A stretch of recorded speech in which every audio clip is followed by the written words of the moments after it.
1 जुलाई से भारत में 3 अपराधी कानून, भारतीय न्याय संहिता, भारतीय नागरिक सुरक्षा संहिता और भारतीय साक्ष्य संहिता लागू हो चुकी है। इन विधेयक को पिछले साल संसद के दोनों सदनों में ध्वनि मत से पास किया गया था। यह अमेंडमेंट ऐसे वक्त हुआ था जब विपक्ष के 140 से ज्यादा संसद सस्पेंड किए गए थे। इन पर लगभग 5 घंटे पार्लियामेंट में डिस्कशन हुआ था। उस वक्त विपक्ष और कानून के जानकारों का कहना था कि ये तीनों कानून जो देश के जुडिशरी सिस्टम को बदल कर रख देंगे, उस पर पार्लियामेंट में मुकम्मल बहस होनी चाहिए थी।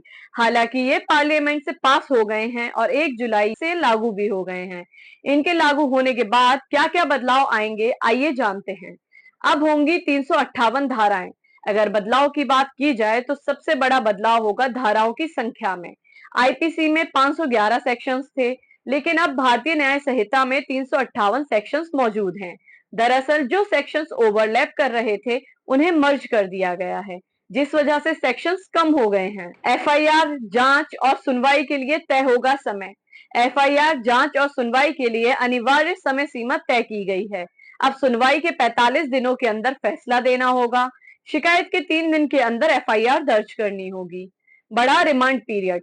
सीआरपीसी के मुताबिक पहले केवल 15 दिन की पुलिस रिमांड दी जा सकती थी, लेकिन अब भारतीय नागरिक सुरक्षा संहिता के मुताबिक 60 या 90 दिन तक पुलिस रिमांड दी जा सकती है। केस का ट्रायल शुरू होने से पहले इतनी लंबी पुलिस रिमांड को लेकर कई कानून के जानकार चिंता जता रहे हैं। टेररिस्ट एक्ट हुआ शामिल। टेररिस्ट एक्ट पहले गैर कानूनी गतिविधियों रोकथाम अधिनियम यानी यूएपीए जैसे विशेष कानूनों का हिस्सा थे।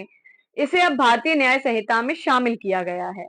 इसके अलावा नए भारतीय न्याय संहिता में नए अपराधों को भी शामिल किया गया है, जैसे शादी का वादा कर धोखा देने के मामले में 10 साल तक की जेल, नस्ल जाति समुदाय लिंग के आधार पर मॉब लिंचिंग के मामले में उम्र कैद की सजा, स्नैचिंग के लिए 3 साल तक की जेल, बच्ची से बलात्कार करने पर मौत की सजा, सामूहिक बलात्कार करने पर 20 साल की जेल जैसी सजाएं शामिल हैं।